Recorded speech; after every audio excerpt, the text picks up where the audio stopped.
there. I didn't want to do this because sometimes I don't want to load up my concepts.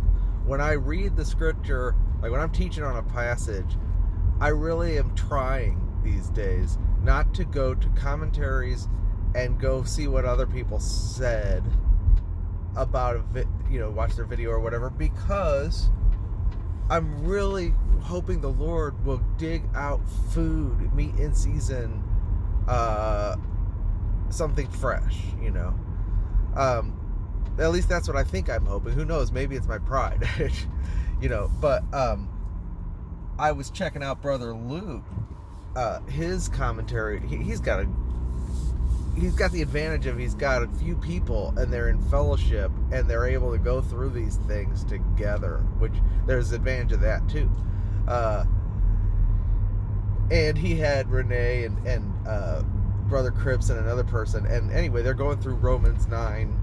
Not right now. I went back to his Romans playlist, and the videos are too long. I can't, but I did skim through to see where they're going with it, and they definitely drove home the point more clearly than I did, for sure, that Romans 9 through, especially chapter 9, is talking about not ultimate salvation, but instruments for the furthering of God's purpose. And I did focus on that on my first message, but then because of the atmosphere, in the second message, I really focused on God's sovereignty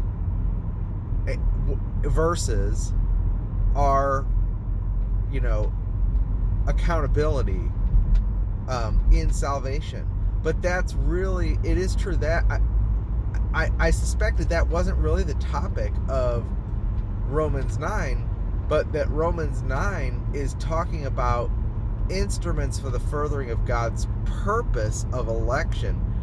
Now, it is a continuation of Romans 8, which is he's working all things together for good to fulfill his purpose, which is ultimately to have many sons in glory.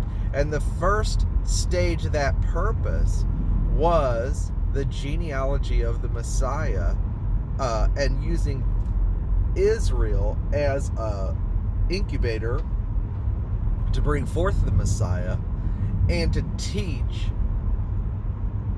the nations concerning his purposes, and also give us all kinds of patterns and foreshadows so that we can understand what God's doing. It's a teaching vehicle, really. Israel is an incubator and a teaching vehicle, but they have their own inheritance, and they have their own, and most of the way God deals with Israel, when we see him working with them, it's mainly as a nation, like giving the law. That was for the nation. Individuals were justified by faith always, even at times when Israel wasn't able to fulfill the ceremonial law because they were not in the land due to some judgment on the nation. Individuals were still justified by faith. Ruth, Naomi, leaves the land because of the famine, and she's justified by faith. She obviously during the 10 years she was gone, I don't think she was keeping the feast. A more obvious example is during the Babylonian captivity when they didn't even have a temple. So requirement of keeping the law was not what justified individuals. However, the nation was chastised or dealt with governmentally for adherence to those things. And Romans 9 through 11 is really, not all of it, but the point he's talking about is what is God doing with the hardness of the nation of Israel. And he's not talking about ultimate salvation of individuals, but he's talking about instruments for his purpose. And even, like I did say that with Pharaoh, that it's not talking about Pharaoh and his ultimate salvation when it's talking about hardening Pharaoh.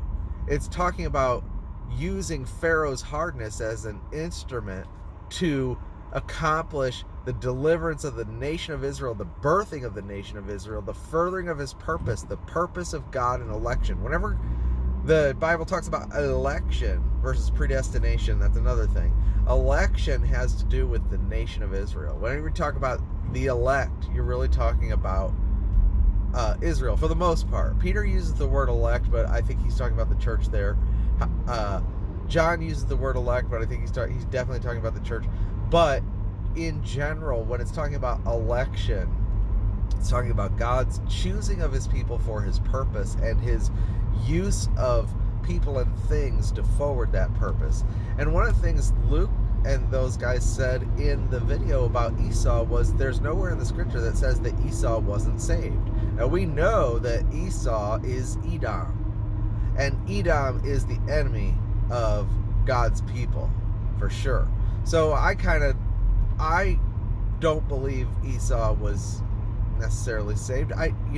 He despised the birthright. He despised the blessing. If he was saved, I would think that he would have understood what that position meant. Clearly he didn't understand, or he wouldn't have, now it was a situation of physical hunger but he didn't value it more than life, but who of us does really, so can you judge him that harshly for that? Esau I have hated, Jacob I have loved is speaking of God's purpose in election of who is going to forward the lineage of Messiah. And they clarified that really clearly. And I appreciate that. It does not negate anything that I was saying.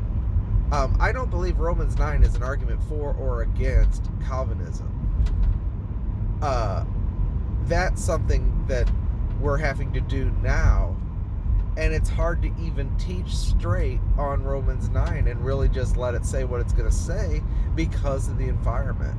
But I wanted to just add this to the Romans thing, and I'm going to get back into it a little later this afternoon, that the purpose of God in election has to do with how God is moving in time and intervening to use people, whether they are intended or not, for the furthering of his purposes.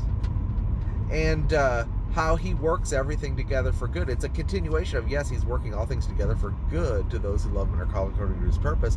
And one of the things he worked together for good was Esau's rejection by God as the instrument for his genealogy. He chose Jacob.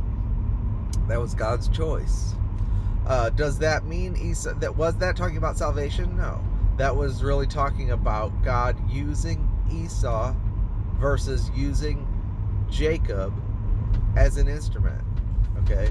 And he did use Esau in Jacob's life to transform Jacob into Israel by weakening him and revealing all his conniving and supplanting tendencies.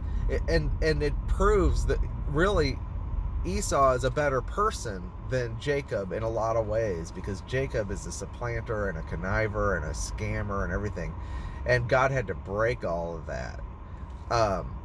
And he used his fear of Esau to send him over to Laban's house where he could be broken and taught. He came out and he was transformed, or multiplied to be Israel too.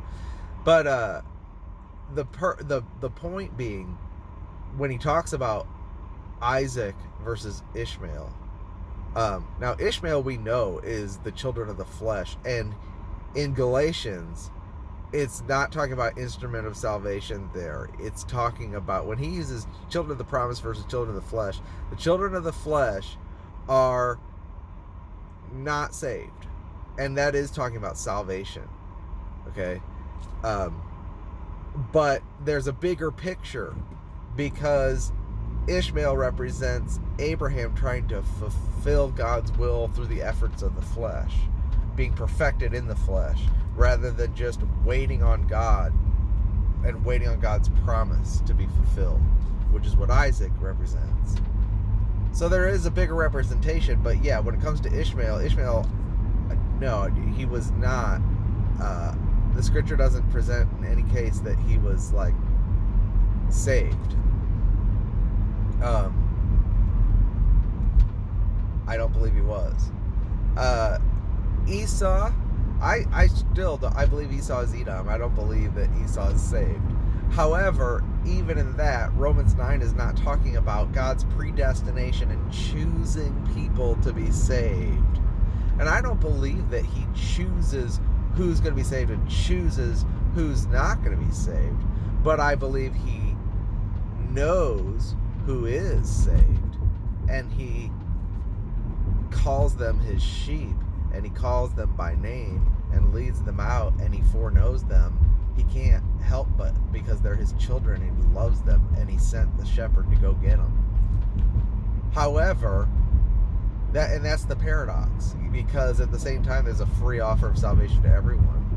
And when it comes to the saved, he does work in time and space to intervene, to make sure that situations and everything lines up for their salvation. I believe that.